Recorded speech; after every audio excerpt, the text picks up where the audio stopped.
Up next for the school board is going to be P.A. Pornell, Mary Jones, and Miss Patricia Simmons. And so we're going to get back to our questions with Meet the Candidates. Now, once again, all three candidates have seen these questions in advance, and we will ask each one every time. We'll repeat the question. All right, let me make sure I got this right. Miss Mary Jones is up first. Is that correct? Miss Jones will be the first person we ask. All right, and so Miss Jones, why do you feel you're the best candidate to be on the school board? Thank you, Mr. Crosby. I feel that I am the best candidate because I was born in Carlton County. I graduated from Carlton High School during a period when schools were segregated and education was not equal for all. After I completed high school, I began my career in this school district. This school district is like home to me. I have met so many wonderful individuals during my time span as an employee in the district. I was employed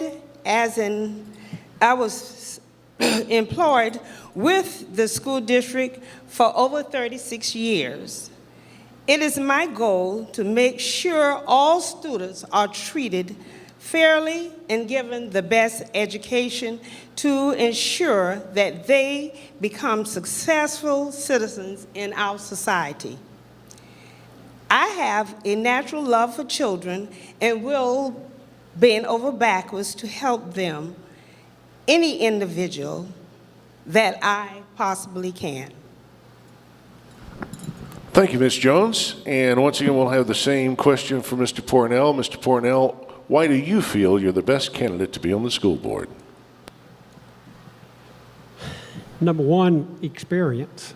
I've been on the school board now currently approximately almost 31 years. And sometimes I might think maybe I'm crazy or maybe need a good divorce lawyer to tell me to stop. But I'm a product of Walterboro High School, graduated in 1968, went on to prep school for 6 months, worked at Aston Hill for 6 months, went to the Citadel, graduated in 1973 from the Citadel. I taught school in Orangeburg County from 1973 to 1977. I was teacher, biology teacher, head coach, athletic director, 2 out of those 4 years. My passion is for public education. It's the backbone of this country. And we better step up to the plate and make sure that it doesn't go away. Because if we do, we're going to be in a lot of trouble. And my passion is with public education. That's why I continue to run and enjoy what I do when I do run. Thank you. Thank you, Mr. Pornell. Now, actually, since Ms. Patricia Simmons is running unopposed, she will not be answering the questions that we're asking the other 2 candidates for tonight, but she will be given a time at the end of the Meet the Candidates for this portion of the school board to once again give her 3-minute summation as well. Thank you, Miles. And our second question this evening goes, first of all, to Mr. Pornell. Mr. Pornell, why do you deserve to be reelected? I think I've done a good job. If you look back over those 30 years from where we came from, we had an appointed superintendent. That superintendent, won't call names, but probably didn't spend a lot of money on our school system. Today, every school in this district is relatively new. Bells is almost 60 years old, and we finally got a new school at Bells. I've seen a lot of good changes. We've had a lot of good superintendents come and go. We've got a great superintendent right now who's doing a great job, and I want to continue to support the district. Thank you. And Ms. Jones, the same question. why do you deserve to be reelected? I deserve to be re-elected along with the stakeholders. I can make a difference in moving Carlton County School District forward, making the best for all employees and students. Okay, thank you, Ms. Jones. And once again, Ms. Jones will be the first one to take this question. And it's one we, of course, asked earlier, and it's a three-part question. And once again, I will repeat it if you need me to at any point. What went wrong with the Bells Elementary School building project that caused a cost overrun? Could it have been managed better? And as a board member, what should you have done to make the project more cost-effective and timely? Ms. Jones.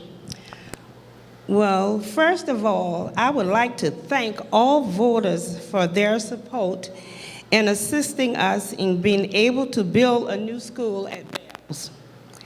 As you are aware, the school was 60 years old and did not meet the instructional needs of our students. There were a couple of factors that contribute to the cost difference. We committed a building the facility in a short time frame. Due to this, we exercised a limited number of subcontractors to bid on projects, as that high market activity in the Low Country contribute to the limited number of subcontractors and the increase in the price of materials. It could be managed better.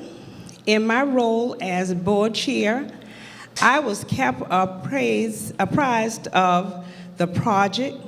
I made visits to the school site, talked to the contractors as well as Dr. Foster and Mr. Blakeney, the district director of building and grounds. Unfortunately, we have not occupied the facility 100% due to the number of rainy days during the construction winters. We are in the final stage, but due to the hurricane, we have been back a little longer than we thought. Reflections back on projects. Not engage in a project with a short time frame. Definitely extended construction's time frame, which we will allow for more knowledge to be given. Form a committee of the board to work along with the superintendent and the contractor. Thank you. Thank you, Ms. Jones. Mr. Fornell, will be the same question.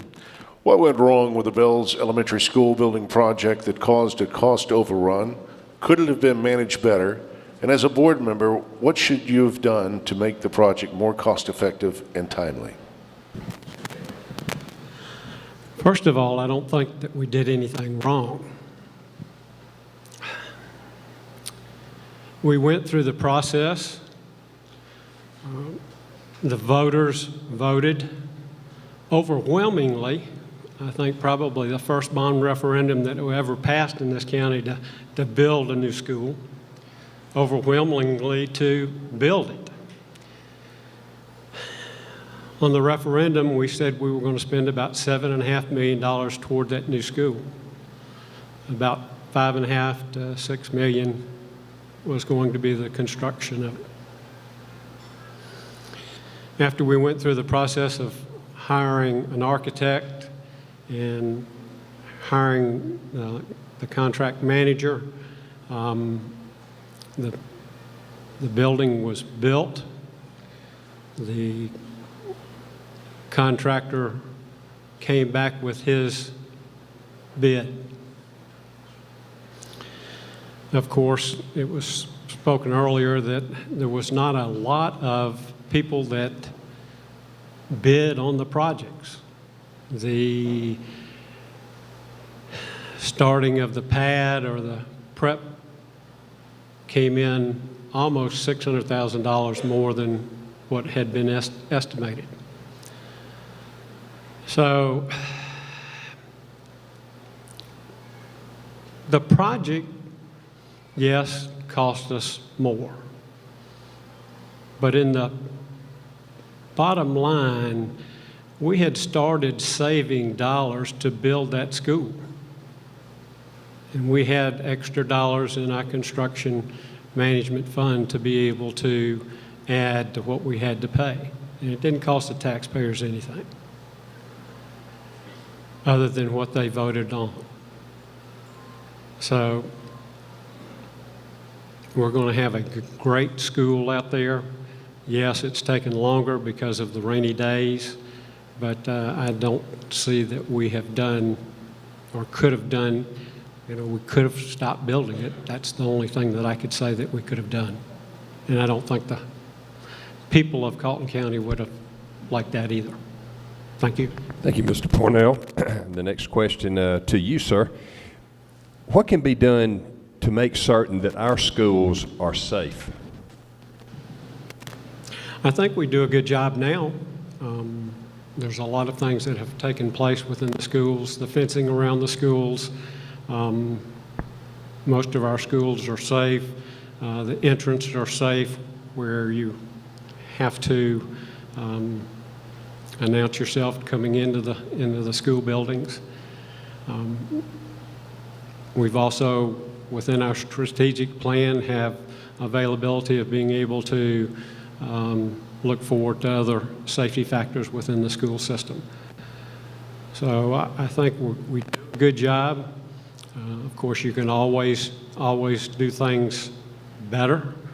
I think maybe the sheriffs will tell us we can't stop the criminals. If they want to get in it, they'll get in. And we can't stop the guns, because if they want the guns, they'll get the guns in there somehow. But I think we do a great job with what we do now. Thank you. And Ms. Jones, what can be done to make certain that our schools are safe? Thank you. All students and staff should be assured and secured in a safe environment. A safety plan is a priority for all schools. The district has a zero tolerance policy for alcohol, drug, and weapons. I feel as though in every school, our school uniform policy need to be enforced, and some clear book bags should be put in place. Visitors' badges should be worn at all times and any time you enter the school. Should we be placed in all schools with random checks at all areas of the school at certain times? A safety security officer should be in place. Thank you, Ms. Jones. And now we're going to go to this 3-minute summation. And it will start back with you, Ms. Jones, and we will also include Ms. Patricia Simmons in this, and we'll do it in alphabetical order once again. So we'll start back with Ms. Jones, a 3-minute summary. Ms. Jones? Overall, I think the school is a very good place to be for our children, a safe place to be for our children, and we must treat our teachers, administrators, as with respect at all times. We should do what we need to do to help our children have a great education. At this time, I will do anything I can do to help our children. Thank you, Ms. Jones. Once again, Mr. Pierre Parnell. Mr. Parnell, a 3-minute summation, please. If you want to look at problems, it always comes back to money. And I'll talk to the senator a little bit about this. But if you look back in 2009, the state of South Carolina gave us $5.5 million more than what they gave us in 2010. In this past fiscal year, we're still $1 million short of what they gave us in 2009. But yet we still have to fund the same services.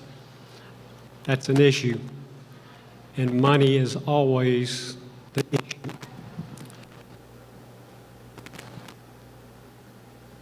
The next problem that we have, I think, is teachers. The shortage of teachers.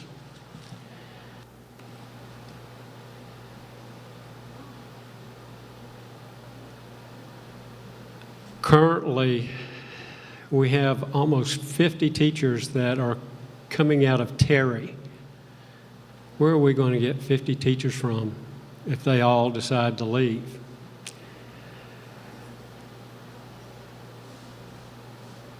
The next thing that we did from the state standpoint, we did away with the Terry program. Any individuals that went into Terry, if they do come back to work, and if they're not over age 60, they can only make $10,000 a year. So basically, you're trying to tell us that we don't want you anymore, okay? I think those problems need to be addressed. And I will fight for that as long as I'm on the school board, and I look forward to doing that. And if I'm not elected, I would appreciate your vote and support. If I'm not elected, I will continue to be an advocate for public education. Thank you. Thank you, Mr. Pornell. And then finally, Ms. Patricia Simmons. She's running unopposed, but we appreciate you being here tonight, Ms. Simmons. And thank you. And once again, your 3-minute summation, please. Thank you. Hi, I'm Patricia Simmons, and I'm running for District 7. And as you all know, this is all new for me, but I'm coming in with a plan. And the plan is to educate our children. The plan is to recognize our children. We want to have, right now they're talking 70% graduate. We want more. And we need to recognize our children for what they're doing. We can't always point the finger for what they have done wrong, but as a parent, seeing both sides, know how the children react, know how the teachers react, then we need to come together. I believe in it takes a village to raise a child. I feel that we can get together and form that village so that our children can get what they need. Secondly, I feel that we need to find resources to bring money in so that we can keep our teachers, we can keep our bus drivers. But most of all, we can't do it alone. I believe in together we stand, divided we fall. And right now we need to stand together. We need to look back and look at what happened to the hurricane. You know, it brought people together. We came up with a plan then. Why can't we come up with a plan now? I'm asking each and every one of you, I am new, support me. I will do whatever it takes to make anything happen for our children, because it's not about me, it's not about you. In the interim of all of this, is about our children. And I believe that you trust and believe in God, and He will see you through. And I truly believe that prayer do need to come back into school. The children need something to look forward to. I feel that when we had prayer in the school, it gave the children an opportunity. And so I think we need to come back with that. And I just thank each and every one who have supported me, and I'm ready for the fight. Thank you. Thank you, Ms. Simmons. Ms. Patricia Simmons, Mr. P.A. Parnell, Ms. Jones. We appreciate each and every one of you. And once again, let's hear it for our school board candidates for tonight and the Meet the Candidates. Thank you so much, Ms. Mary Jones, P.A. Parnell, and Patricia Simmons.